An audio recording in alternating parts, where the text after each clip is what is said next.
भी यही है और कर्मस्थली भी यही है। आप लोगों को ये याद दिलाया जाता है कि कहीं प्रिंट मिस्टेक हो सकता है, मेरपुर बताया गया होगा, लेकिन हम इस बात को जानते हैं और यहाँ के स्थानीय होने के नाते आपको हम ये बताना चाहते हैं कि राणा पूजा भील था और स्थानीय इस मानपुर पानरवा का रहने वाला था और यहीं पर उसका जन्मस्थली और कर्मस्थली मानी जाती है। साथियों, जब राणा प्रताप के साथ में ऐसी कठिन से कठिन बातों की समस्या आई, तब राणा प्रताप ने हमारे आदिवासी भीलों का सहारा लेना प्रारंभ किया। और जब महाराणा प्रताप के सामने समस्या क्या आ रही थी, हमारे बड़े बुजुर्ग यहाँ पर विराजमान है। एक मुगलों के प्रशासन में एक ऐसी व्यवस्था चलती थी कि उनको मुगलों के अधीन में जो भी है, महाराणा प्रताप को भी अधीन में लेना और उनकी रानी राज रजवाड़े उनको भी अधीन में लेना, ऐसी व्यवस्थाएं चलती थी। इस व्यवस्था से महाराणा प्रताप ने ये देखा कि मुझे लड़ाई लड़नी पड़े, मुझे जंगलों में रहना पड़े, मुझे ग्रामीण में रहना पड़े, मुझे आदिवासियों का सहयोग लेना पड़े, लेकिन इस शर्तों को मैं मंजूर नहीं करूंगा। ऐसी हालत को देखते हुए महाराणा प्रताप अपने मेल मालिना और रावड़ा और उनके छोटे छोटे बच्चे और रानी को लेकर के निकल पड़ते हैं। और जो हमारे इस पानरवा की धरती पर देवली का स्थान और हमारे इससे पास में कोलियारी के पास में एक जो जंगल है, उस घने जंगलों में वो बदलते हुए परिवेश में और बदलते हुए स्थान पर निवास करते हैं। इस निवास स्थान पर जब कहाँ थे ये मनोहर सिंह जी, जब कहाँ थे ये रानी, जब हमारे इस पानरवा की क्षेत्र पर पूजा भील ने सहयोग किया, महाराणा प्रताप जब देवली में उनका विश्राम गृह दिया और वहां पर महाराणा प्रताप के बाल बच्चे और उनकी पत्नी और जो भी माँ कुछ शरण दिया था, उनके पानी की व्यवस्था, रोटियां की व्यवस्था, अरे भाई घास की रोटी तो नहीं, लेकिन उस समय पूरी कोदरों की रोटी चलती थी, वो रोटी खिला पिला करके महाराणा प्रताप का हमने भील नायक सैनिकों ने सहयोग किया हुआ है। और जिस बात को पूरा इतिहास जानता है, अरे भाई पूरे विश्व आदिवासी दिवस मनाने की घोषणा भी कर दी और मनाया जा रहा है, लेकिन कुछ समय से यहाँ पर हमारे पानरवा में आदिवासियों के साथ में एक सौतेला व्यवहार जो चल रहा है, वो यहाँ के जो भी कुछ,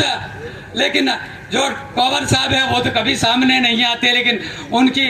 जो बहू है वो भी कहीं से शादी करके लाए, वो यहाँ पर रहती भी नहीं, लेकिन ऐसे मौके पर यहाँ पर आकर के हमारे साथ में इस बाधा में बाधा डालने का प्रयास करती है। लेकिन मैं साथियों आप लोगों को याद दिलाता हूँ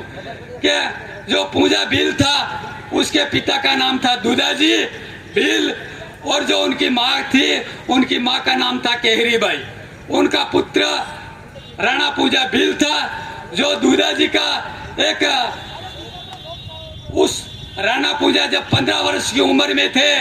तब दुदाजी का विवाहास होता है। जब राणा पूजा एक 15 साल की उम्र में इस पानरवा की धरती, मानपुर पानरवा की धरती का एक राज भीलू राजा का नेतृत्व करता है और भीलू राजा का नेतृत्व करते हुए महाराणा प्रताप की जब ये आपत्ति आई, तो साथियों आप हमारे बड़े बुजुर्ग बेटे हैं, उन लोगों पर भी आपत्ति थी। यहाँ पर कुछ ऐसी व्यवस्था थी कि नहीं कि भाई इसमें तो कोई हमारी अच्छी बहन बेटी है या अच्छी कोई लाड़ी है, शादी विवाह करके आओगे तो नजराना के लिए अरे एक बार रावले में आना पड़ेगा, अरे रावले में आना पड़ेगा नजराने के लिए। ऐसी ऐसी व्यवस्था कुरीतियां चलती थी। उस कुरीतियां के विरुद्ध में हमारा पूजा भील राणा और महाराणा प्रताप एक संघर्ष, जब हल्दी घाटी में घमासान युद्ध हुआ, उस युद्ध में जब मुगलों की सेना को पराजित होना पड़ा और ऐसे पहाड़ों में पत्थरों की घाटियों पे रह करके हमारी भील सेना ने युद्ध किया, उस युद्ध में अकबर की सेना को पराजित होना पड़ा और हमारे महाराणा प्रताप और पूजा भील की विजय घोषित होती है। जब पूजा भील और महाराणा प्रताप कई समय तक हमारा पूजा भील महाराणा प्रताप के साथ में रहा, उसके बाद में जब उनकी पत्नी और उनकी अम्मा जसवंता बहन जब महाराणा प्रताप को एक भाई के नाते राखी बंदी करती है और हाथ पे राखी बंधती है, और फिर एक मामा का दर्जा हमारे पूजा भील और भील समाज को जाता है, और उस भील समाज के नाम से पूजा भील के और मामा जी के नाम से आज पूरे उदयपुर जिले में देखा जाए तो उदयपुर का जो रावला और महल है वो आधा महल मामा जी के नाम से जाना जाता है। आप लोग साथियों इस बात को सुनिए और समझिए, मामा जी के नाम से जाना जाता है। और पूजा भील की प्रतिमा उस रावले पर लगी हुई थी, लेकिन कुछ समय से एक इस विकराल पैदा होती हुई आई और उस मूर्ति को वहां से हटाया गया है, तस्वीर को हटाया गया है, लेकिन उस महल का आज भी मामा जी के नाम से उदयपुर में जानते हैं, जो ये भी आपके सामने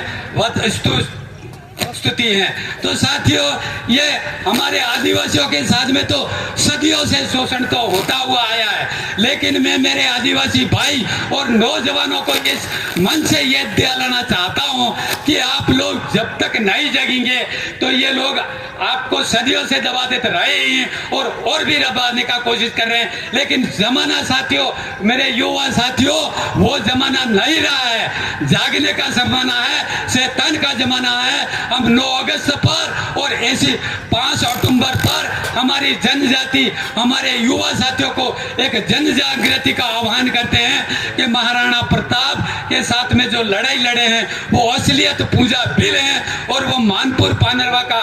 यहाँ की कर्मस्थली और जन्मस्थली का है पूजा भील, नहीं कि मेरपुर जानता हूं मैं कोई और चीज जानता हूं, नहीं, ये प्रिंट मिस्टेक हो सकता है, लेकिन पूजा भील मानपुर पानरवा का जन्मस्थली और कर्मस्थली भी यही है। तो उन्होंने एक छोटे सी उम्र में ये सारी ऐसी सबक पूरे भूमठ में दिखाई, और पूरे भूमठ के राजा महाराणा प्रताप ने आपको बीच में एक सीन नजर में आ रहा है, हम सभी जाति के लोगों का सम्मान करते हैं, ना किसी से भेदभाव करते हैं। हम महाराणा प्रताप सोलंकी जाति है, हमारे इस पानरवा में पटेल जाति रहती है, सोलंकी जाति रहती है, सभी जातियों का ये मन स्वागत करता है और उनको निमंत्रण करता है कि इस जाजम पर सभी जाति आवे और सभी बैठे और विराजे और इस पर मंथन करे। मैं ये भी कहना चाहता हूँ, हम किसी से भेदभाव नहीं करते, लेकिन आप हमारे से भेदभाव नहीं करें, हमारे से सौतेला व्यवहार नहीं करें, और हमारा जो मेन बातें हैं हम हमारे हक अधिकारों पर बात करेंगे। क्यों कि सरकार ने एक हमें केंद्र सरकार ने एक पैसा एक्ट बना करके हमारे गांव वासियों को दे रखा है, जिसमें आज 27-28 वर्ष हो रहे हैं, और 2011-12 में पैसा एक्ट क्रांतित हुआ है। उसमें हमारे ये झाड़ोल, फलासिया, कोटड़ा और ये गिरवा और डूंगरपुर, सिरोही, बांसवाड़ा, प्रतापगढ़, ये पैसा एक्ट के अंतर्गत आता है। पैसा एक्ट के अंतर्गत हमें राज प्रशासन की कोई व्यवस्था की जरूरत नहीं है। पहले हमारे इस राणा पूजा की धरती पर हमारे मुखी मतदार का प्रशासन चलता था, मुखी मतदारों का प्रशासन चलता था। धीरे धीरे ये गोरे और मुगलों का शासन आया, उसमें धीरे धीरे हमारे मुखी मतदारों की स्थिति में थोड़ी कमजोर आई है। लेकिन मैं आप लोगों को आज पुनः याद दिलाना चाहता हूं कि हमारा केंद्र सरकार ने एक पैसा एक्ट पारित करके हमारे ट्राइबल इलाकों में ये अधिकार दे रखा है कि अपने गांव में अपना राज होगा। हमारे गांव में मुख्य मतदार पहले से शासन व्यवस्था चलाते आए हैं, वैसी शासन व्यवस्था आज भी चलती रहेगी। मैं आप इस मंच से आह्वान करता हूं कि आप ऐसी व्यवस्था का शुभारंभ करें और पैसा एक्ट का उपयोग करें। आज मैं ये कहना चाहता हूं कि इस हमारे क्षेत्र में हमारे बिना परमिशन से, हमारे ग्राम सभा की बिना इजाजत से एक ऐसा जब सुनने में आ रहा है कि पूरे एरिया में 127 गांवों की सूची सामने आई है, वहां पर वन्य जीव अभ्यारण्य और शेर चित्तौरों को पाले जाएंगे। अरे फिर बताया जा रहा है कि भाई 1 किलोमीटर की परिधि में, 1 किलोमीटर के क्षेत्र में यहाँ पर क्या जंगल की 1 किलोमीटर इधर देखिए और उधर से इधर 1 किलोमीटर से ये रहा, ये जंगल रहा। भाई सारे फिर गांव हम कहाँ रहेंगे, हमारे भाईजन कहाँ रहेंगे, हमारे बहन कहीं रहेंगे, हम लोग कहीं रहेंगे? इसका हमारा एक प्रश्न है, सवाल है, क्या प्रशासन में हमारा भेजा हुआ मंत्री और आदिवासी हमारे इस 127 गांवों के लिए इस तरह से प्लान बनाते हैं क्या आप लोगों का आवाज होनी चाहिए? क्या हमारा सुना हुआ मंत्री, हमारा सुना हुआ विधायक आज जयपुर हम दिल्ली में हमारा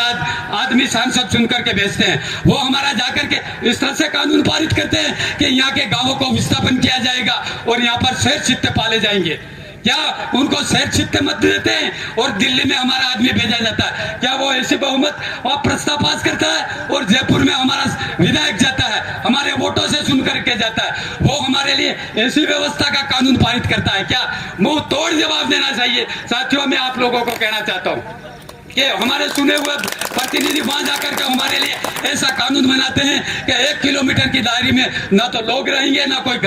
गतिविधियां होगी, ना कोई आप डीजे बजा सकते हैं, ना कोई ढोल कुंडी बजा सकते हो, ना कोई ब्याह शादी कर सकते हो और ना आप घूम फिर सकते हो। ऐसी व्यवस्था का निर्देश देते हैं, ऐसा सर्कुलर आया हुआ है। साथियों, में आप यहाँ पर जितने भी लोग विराजे हुए हैं, आपको ये आग्रह करता हूँ कि ऐसा जो नोटिफिकेशन आया है उसका विरोध जताएं और उसका विज्ञापन सरकार को भेजा जाए कि ऐसी स्थिति को हम सबर नहीं करेंगे, हमें लड़ना पड़ेगा तो हम लड़ेंगे, हमें धरना देना पड़ेगा तो हम धरना देंगे, लेकिन ये स्थिति हम नहीं होने देंगे। आपके शेर चित्ते पालने हैं तो शेर चित्ते पालने की स्थिति को पहचान करिए, वहां पाले, लेकिन हमारे मानव लोगों के अधिकारों पर अंश नहीं आना चाहिए। ये बात कह करके मेरे सुझावों को और विचारों को विराम देता हूं। जय जोहार। साथियों, यही मेरे विचार थे।